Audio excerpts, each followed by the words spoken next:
Hi everyone, it's Miss Jo. I hope you're doing well. I'm going to read you a Mr. Tickle book today by Roger Hargreaves. Mr. Tickle is part of the Mr. Men collection.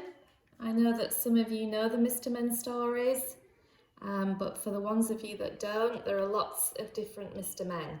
So today it is Mr. Tickle.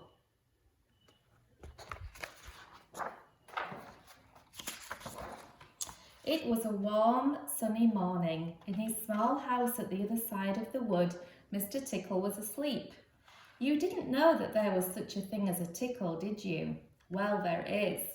Tickles are small and round and they have arms that stretch and stretch and stretch. Extraordinary long arms. Mr. Tickle was fast asleep. He was having a dream. It must have been a very funny dream because it made him laugh out loud and that woke him up. He sat up in bed, stretched his extraordinary long arms and yawned an enormous yawn. Mr. Tickle felt hungry. So do you know what he did?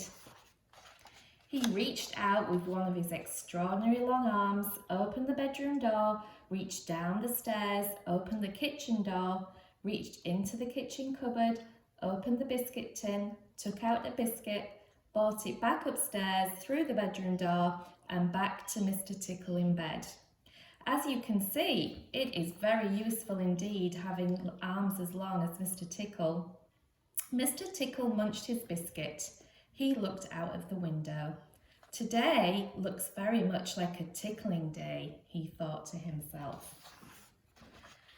So later that morning, after Mr. Tickle had made his bed and cooked his breakfast, he set off through the wood. As he walked along, he kept his eyes very wide open, looking for somebody to tickle, looking for anybody to tickle. Eventually, Mr. Tickle came to a school.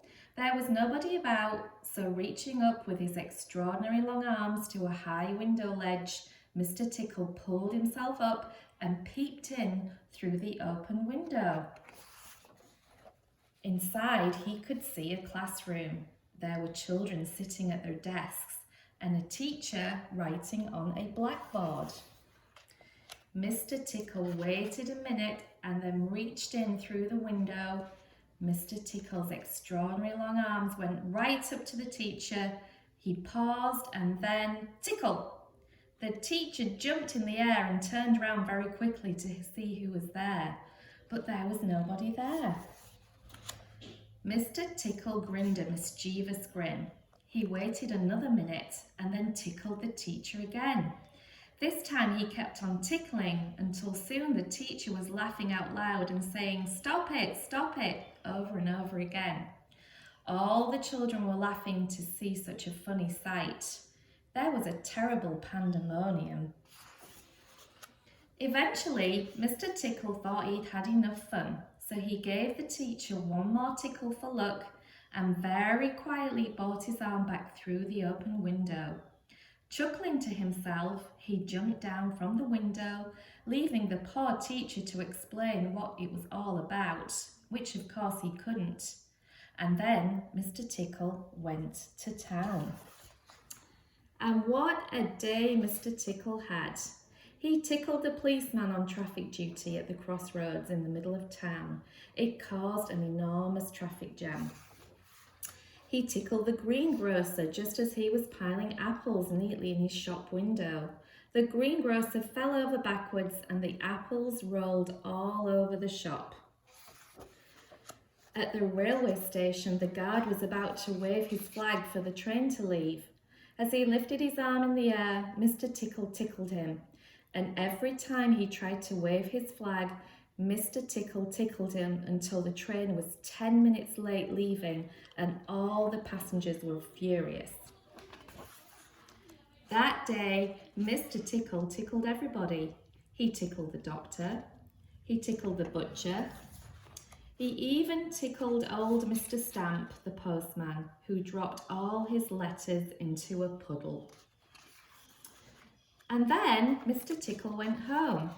Sitting in his armchair in his small house on the other side of the wood, He laughed and laughed every time he thought about all the people he had tickled. So, if you are in any way ticklish, beware of Mr. Tickle and those extraordinary long arms. Just think, perhaps he's somewhere about at this very moment while we're reading this book. Perhaps that extraordinary long arm of his is already creeping up to the door of this room. Perhaps he is opening the door now and coming into the room. And perhaps before you know what is happening, you will be well and truly tickled.